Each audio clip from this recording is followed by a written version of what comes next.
अभी एक दिन मैं एक हसीद फकीर जूसिया के बारे में पढ़ रहा था। वह सबसे खूबसूरत हसीद फकीरों में से एक है। वह पहाड़ियों में जा रहा था और उसने कई पक्षियों को देखा जिन्हें एक आदमी ने पिंजरे में पकड़ लिया था। जूसिया ने पिंजरा खोला क्योंकि पक्षी उड़ने के लिए ही बने हैं, क्योंकि पक्षी उड़ने के लिए ही होते हैं। और सभी पक्षी उड़ गए और मुख्य आदमी दौड़ता हुआ अपने घर से बाहर आया और उसने कहा, तुमने क्या किया?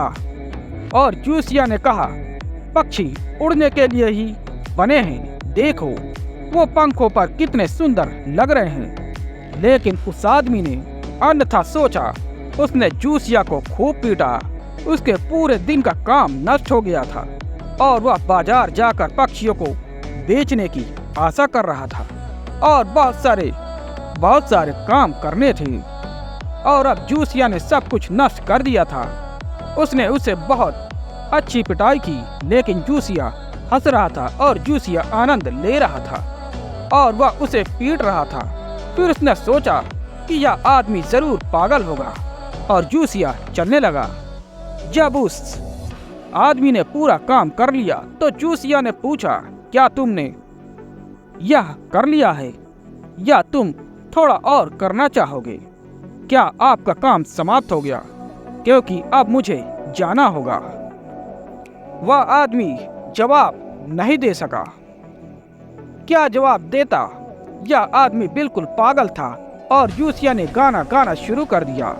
वह बहुत खुश था कि पक्षी आकाश में उड़ रहे थे और खुश था कि उसे पीटा गया था, फिर भी उसे कोई नुकसान नहीं हुआ।